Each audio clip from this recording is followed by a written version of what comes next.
Hello दोस्तों, success with Manish channel में आपका स्वागत है। और आज पढ़ने वाले हैं केंद्रीय उच्च भूमि, जिसमें देखेंगे मालवा का पठार, मेवाड़ का पठार है, बुंदेलखंड का पठार है। तो आइए शुरू करते हैं।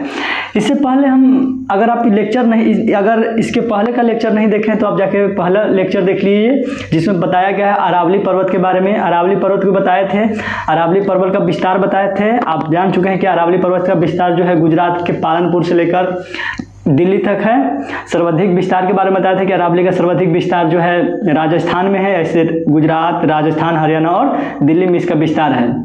अरावली की सबसे ऊंची चोटी देखे थे गुरु शिखर, जिसकी ऊंचाई है 1722 मीटर, जो कौन सा जिला में स्थित है? राजस्थान के सिरोही जिला में है। ठीक है, माउंट आबू पर स्थित है गुरु शिखर। और उससे अरावली पर्वत से निकलने वाली कई नदियां देखे थे, जैसे बनास नदी देखे थे, साबरमती नदी देखे थे और लूनी नदी के बारे में देखे थे। लूनी नदी के बारे में बताए थे स्थलाकृति नदी है, यानी कि भूमि पर ही जाकर विलुप्त हो जाती है, जो कोई समुद्र में जाकर मिलती नहीं है। कौन सी नदी? लूनी नदी। ठीक है, तो आइए आज हम देखते हैं क्या केंद्रीय उच्च भूमि, मालवा का पठार, मेवाड़ का पठार और बुंदेलखंड का पठार। अब देखिए, मालवा का पठार में हमको 3 पठार पढ़ना है, उसी के अंतर्गत आता है। ठीक है, पहला कौन सा?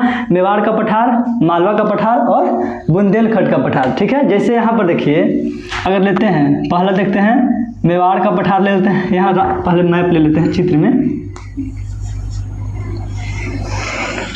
ठीक है, यहाँ पर देखिए क्या कर रहा है। मालवा का पठार में 3 ठो, मेवाड़ का, मालवा का और बुंदेलखंड का। पहला देखिए, अगर देख लेते हैं मेवाड़ का, और दूसरा क्या कर रहा है? मालवा का और बुंदेलखंड का। ठीक है, बुंदेलखंड का बाद देखिएगा यहाँ बघेलखंड है, उसके बाद छोटा नागपुर का पठार है। ठीक है, छोटा नागपुर का पठार झारखंड वाला। ठीक है, तो यहाँ पर देख रहे थे क्या? मेवाड़, मालवा और बुंदेलखंड, इसी का विस्तार के बारे में देखे थे। इसके पहले आप लेक्चर नहीं देखे तो जाकर लेक्चर देखिए। इसके पहले हम क्या बताए थे? यहाँ से गुजरात से लेके अरावली पर्वत के बारे में बताए थे। गुजरात से लेकर कहाँ तक विस्तार है? दिल्ली तक विस्तार है। और देखिए, और इसके बाद जो है विंध्य श्रेणी के बारे में बताएंगे। यहाँ से देखिए, आपको विंध्य श्रेणी आपको पता है, विंध्यन है, सतपुड़ा है, सतमाला है। ठीक है, इधर कौन सा है? मैकाले है। मैकाले यानी अमरकंटक जो कहते हैं। ठीक है, यहाँ पर कौन सा देखे थे? ये वाला, ये देखिए विंध्यन है, विंध्यन, सतपुड़ा और सतमाला। आपको पता है ना कि विंध्यन और सतपुड़ा के बीच में ही जो एक नदी बहती है, बताइए कौन सी नदी? नर्मदा नदी। और सतपुड़ा और सतमाला के बीच एक नदी बहती है, उसको क्या कहते हैं? ताप्ती नदी। ताप्ती नदी और ये नर्मदा नदी। ठीक है, पूछता है क्वेश्चन कि नर्मदा नदी कौन 2 श्रेणियों के मध्य बहती है? तो कौन सा? विंध्यन श्रेणी और सतपुड़ा श्रेणी के बीच कौन सी नदी बहती है? तो नर्मदा नदी। और सतपुड़ा और सतमाला के मध्य कौन सी नदी बहती है? तो ताप्ती नदी। ये जो नदी है ना, बोलती है कि भ्रंश घाटी में बहने वाली नदी। अब क्वेश्चन हमेशा पूछता है कि भ्रंश घाटी में बहने वाली नदी जो कौन सी नदी है? तो नर्मदा और ताप्ती जो है क्या? भ्रंश घाटी। भ्रंश घाटी कहने का मतलब है कि दोनों तरफ से पर्वत खड़ा है और बीच में जो एरिया बच रहा है उससे नदियाँ जा रही है, उसको क्या कहते हैं? भ्रंश घाटी। तो कौन सी नदी निकल रही है? नर्मदा और ताप्ती। लेकिन हम देख रहे थे क्या? मालवा का पठार देख रहे हैं, मेवाड़ का पठार, मालवा का पठार, बुंदेलखंड, बघेलखंड और छोटा नागपुर का पठार।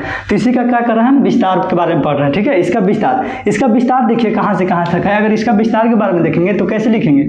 यानी कि इसका विस्तार जो है मालवा का पठार का, तो अरावली पर्वत से लेकर कहाँ तक? विंध्य श्रेणी तक इसका जो है विस्तार है। यानी कि मालवा का पठार का विस्तार कहाँ से है? यानी कि अरावली से लेकर विंध्य श्रेणी के पर्वतों तक इसका जो है विस्तार है। ठीक है, यह कह रहा है कि इसका विस्तार जो है अरावली से लेकर विंध्य श्रेणी के मध्य स्थित है। विंध्य श्रेणी के उत्तर से निकलने वाली नदियाँ उत्तर की ओर प्रवाहित होती है। देखिए, ये जो नदियाँ देख रहे हैं, ये जो यहाँ से विंध्यन श्रेणी से जो है ना, अगर कोई नदी निकलती है तो इसका ढाल जो है ना किस तरफ है? उत्तर की ओर है। इसका ढाल जो है किधर तरफ है? उत्तर की ढाल है।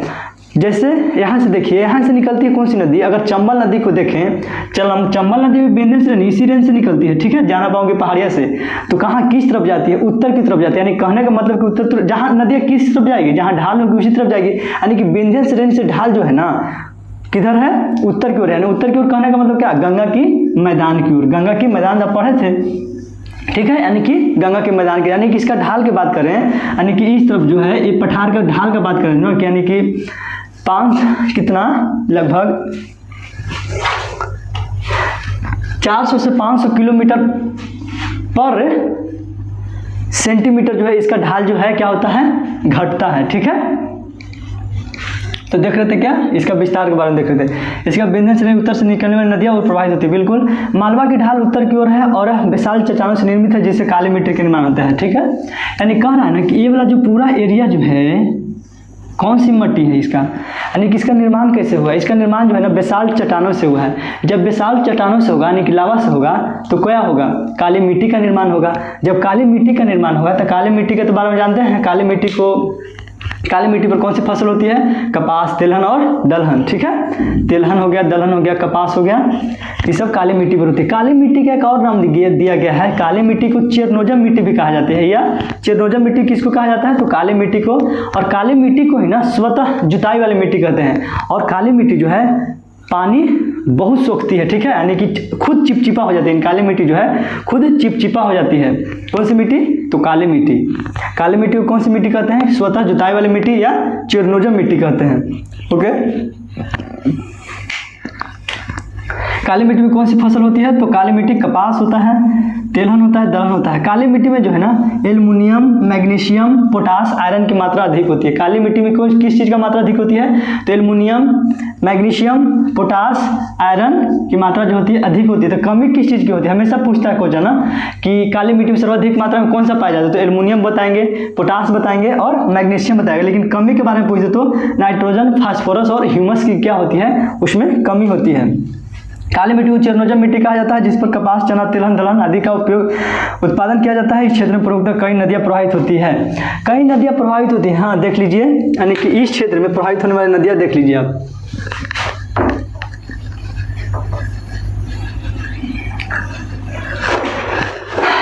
यहाँ पर देखिए आप नदी के बारे में, यहाँ पर बताए थे कौन सा, बताए थे मेवाड़, मालवा, बुंदेलखंड, बघेलखंड और छोटा नागपुर का पठार। तो ये दोनों को तो बाद में पढ़ लेंगे, अभी पढ़ना है 3 ठो, मेवाड़, मालवा और बुंदेलखंड का बारे में। इस एरिया में बोल रहा है कि नदी प्रभावित होने वाला। ठीक है, कौन कौन सी नदी प्रभावित होती है, तो देखिए यहाँ पे एक चंबल नदी निकलती है विंध्यन श्रेणी से। ठीक है, विंध्यन श्रेणी बताया था कौन सी श्रेणी है, विंध्यन श्रेणी से चंबल नदी निकलती है मध्य प्रदेश से। आपको पता है ना कि यहाँ उत्तराखंड से एक कौन सी नदी आती है, यमुना नदी। ठीक है,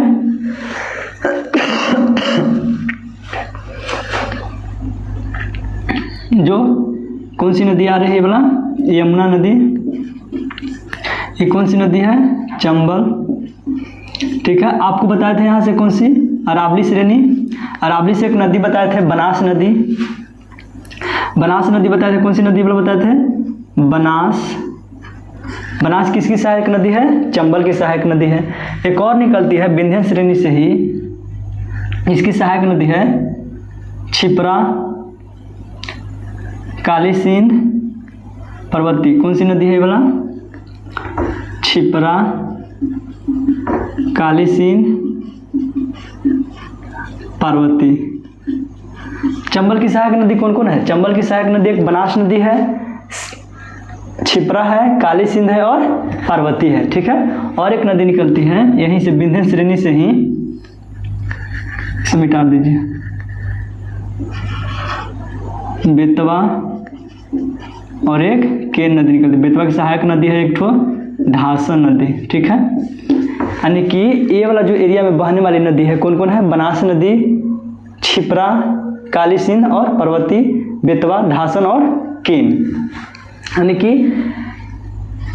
इतना सारी जो नदी निकलता है कौन सा क्षेत्र में, मालवा के क्षेत्र में। मालवा के क्षेत्र में कितनी नदी निकलता है, बनास नदी के बारे में देखें, चंबल नदी के बारे में देखें, छिपरा के बारे में देखें, काली सिंध के बारे में देखें और पार्वती नदी, फिर बेतवा देखें, धासन देखें और केन देखें, जो मालवा के पठार से नदियाँ निकलती है। इतना नदी के बारे में देख लिए। इस क्षेत्र की नदियाँ खंड अपरदन करती है, यानी गली इरोजन करते हैं, जिसके बिहड़ का निर्माण होता है। पुराने समय डाकू का छुपने का समय था। ठीक है, यानी कि जो चंबल नदी के बारे में सुने होंगे, चंबल नदी यानी कि डाकू का रहने वाला जो बिहड़ बनता था, गली इरोजन करते चंबल नदी। चंबल नदी गली इरोजन होता क्या है, देखिए यहाँ पे ये जो चंबल नदी है ना कई धाराओं में बढ़ जाती है, कई धाराओं में बढ़ जाती है और इतना मिट्टी को काटती है ना कि बीच में जो है ना गड्ढा बना देती है, बीच में जो जाने का गड्ढा बनाती है। मान लीजिए एक गड्ढा इसे करके बनाई, फिर इधर से कट गई नदी, यानी कि बीच में जो क्या हो रहा है गड्ढा बनाने की, इतना गड्ढा हो गया 5-10 फीट का जो हुआ ना, मतलब उसमें आदमी आवाजाही कर सकता है। इधर हुआ, इधर गड्ढा हो गया ये, फिर इधर से नदी बह गई, फिर एक गड्ढा हो गया, यानी कि क्या हो गया, एक खत्ती का निर्माण कर दिया, किस चीज़ का, खंड पर्दन, गली इरोजन का निर्माण कर दिया, यानी बीहड़ जिसको कहते हैं। ठीक है, इसमें लोग रह सकता है, ठीक है, छुप सकता है, डाकू का रहने का जगह हो गया, यानी इसको क्या कहते हैं, बीहड़। ठीक है, डाकू छुपने की जगह था। अब आते हैं क्या, देखते हैं मेवाड़ का पठार। मेवाड़ का पठार बताए थे आपको, पहला कौन सा, मेवाड़ का पठार। मेवाड़ हो गया, मालवा हो गया, बुंदेलखंड। तो देखिए मेवाड़ का पठार के बारे में कह रहा है, अरावली से मालवा पठार तक मुख्य रूप से राजस्थान में स्थित है। ठीक है, इसका विस्तार जो है मेवाड़ का, यहाँ देखिए अरावली से लेकर मालवा पठार था। कौन बताए, ये मेवाड़, मालवा और ये बुंदेलखंड, बुंदेलखंड। ठीक है, मेवाड़, मालवा और बुंदेलखंड। तो मेवाड़ का विस्तार पूछ रहा है, तो मेवाड़ का विस्तार जो है अरावली से लेकर कहाँ तक है, तो मालवा तक है। ठीक है, ये मुख्य रूप से कहाँ स्थित है, मेवाड़ का पठार। मेवाड़ जान रहे हैं कि राजस्थान में है, तो मेवाड़ का पठार कहाँ स्थित है, तो राजस्थान में स्थित है। मुख्य नदी बनास नदी, बनास नदी जा रहे थे अरावली से इसी रेंज में आकर जो किससे मिलती है, तो चंबल से आकर मिलती है। देख लिए कपास, कपास, मिट्टी, तेलहन। ठीक है, सबसे अधिक जान रहे हैं कि राजस्थान में सबसे ज़्यादा किस फसल को उगाया जाता है, तो तिलहन, दलहन। राजस्थान में कौन सी मिट्टी, काली मिट्टी। ठीक, इतना देख लें मेवाड़ का पठार। मेवाड़ के बाद कौन सा आ रहा है, मालवा। अगर कहें तो मालवा का विस्तार, मेवाड़ के बाद मालवा, बुंदेलखंड लिखा है। बुंदेलखंड का विस्तार देख लीजिए, बुंदेलखंड का पठार मालवा तथा बघेलखंड के मध्य, यानी बताए थे मेवाड़, मालवा, बुंदेलखंड, बघेलखंड और छोटा नागपुर का पठार। तो यहाँ पर देख रहे थे किसका, बुंदेलखंड। बुंदेलखंड का विस्तार कहाँ से कहाँ तक होगा, मालवा से लेकर कहाँ तक, बघेलखंड तक। ठीक है, यानी इसका विस्तार जो है बुंदेलखंड का मालवा से लेकर कहाँ तक, बुंदेलखंड का विस्तार है। ठीक है, इस क्षेत्र में बेतवा तथा सहायक धासा नदी है। हाँ, इसी क्षेत्र में कौन सी दो नदी बताए थे, एक नदी बताए थे कौन सा, बेतवा, दूसरा बताए थे केन, इसकी सहायक नदी बताए थे धासन। धासन किसकी सहायक नदी है, तो बेतवा की सहायक नदी है धासन। किस रेंज में बहती है, तो बुंदेलखंड क्षेत्र में बहती है। इस बुंदेलखंड क्षेत्र में आने वाले यूपी का बहुत सारे 5 शहर का नाम लिखे हैं, जैसे ललितपुर है, झांसी है, जालौन है, हमीरपुर है, बांदा। यानी कहता है बुंदेलखंड के क्षेत्र में स्थित है। यानी बुंदेलखंड में कौन कौन से शहर पड़ता है, तो ललितपुर, झांसी, जालौन, हमीरपुर, बांदा। मध्य प्रदेश में देखें तो दतिया है, छतरपुर है, पन्ना है, टिक्कमगढ़ जो है किस क्षेत्र में पड़ता है, तो बुंदेलखंड में, बुंदेलखंड के क्षेत्र में पड़ता है। यहाँ पर देखिए काली मिट्टी होती है ना, काली मिट्टी पानी सोखने की तो क्षमता होती है, लेकिन अंदर जाने नहीं देती है काली मिट्टी। जब पानी को अंदर नहीं जाएगा तो वहाँ पर जो है ना भूमिगत जल की कमी पाया जाता है। भूमिगत जल की कमी जहाँ पाया जाएगा क्या होगा, नदियाँ से बांध बनाकर जोड़ा जाएगा। ठीक है, नदियों पर क्या बनाए जाएंगे, बांध, बांध बना के एक दूसरे नदी को जोड़ो परियोजना, नदी जोड़ो परियोजना। यानी कि बेतवा केन यहाँ पर जान है ना, बेतवा केन, बेतवा केन लिंक परियोजना, बेतवा केन लिंक परियोजना, लिंक परियोजना के बारे में जान रहे हैं। किस लिए बनाया गया, इसीलिए, यानी किस एरिया में जो है ना पानी की किल्लत है, इसीलिए जो है नदी जोड़ो परियोजना बनाया गया। और कई सारे नदियों पर जो है ना बांध बनाए, जैसे चंबल नदी पर देखते हैं, तो चंबल में पहला देखिए यहाँ पर मध्य प्रदेश में देखते हैं, मध्य प्रदेश में गांधी सागर बांध बनाया गया है। गांधी सागर बांध पूछता है कि गांधी सागर बांध किस नदी पर है, तो कौन सी नदी बताएंगे, कि कौन सी नदी है, चंबल नदी। कौन सी नदी है, चंबल नदी। गांधी सागर बांध किस नदी पर बनाया गया है, तो चंबल नदी। कहाँ है, मध्य प्रदेश में है। गांधी सागर बांध कहाँ है, मध्य प्रदेश में है। किस नदी पर बनाया गया है, तो चंबल नदी पर बनाया गया है। दूसरा बांध देखिए, चंबल नदी पर टोटल 4 बांध बनाए गए हैं। दूसरा देखिए राणा सागर बांध, राणा सागर बांध, राणा सागर यानी राणा प्रताप, राणा सागर बांध। राणा सागर बांध कहाँ है, तो राजस्थान में है। कौन सी नदी पर है, तो चंबल नदी पर है। दूसरा देखिए गांधी सागर बांध, गांधी सागर बांध कहाँ है, गांधी सागर बांध तो राजस्थान में है। और एक देखिए कोटा बैराज, कोटा बैराज देखिए कहाँ स्थित है, राजस्थान में स्थित है। ठीक है, यानी कि पूछेगा क्वेश्चन गांधी सागर बांध कहाँ है, मध्य प्रदेश में। किस नदी पर, तो चंबल नदी पर। राणा सागर बांध कहाँ है, तो राजस्थान में है। किस नदी पर, तो चंबल नदी पे। याद कीजिए गांधी सागर बांध कहाँ है, हमेशा क्वेश्चन पूछता है ना। गांधी सागर बांध, राणा सागर बांध, जवाहर सागर बांध,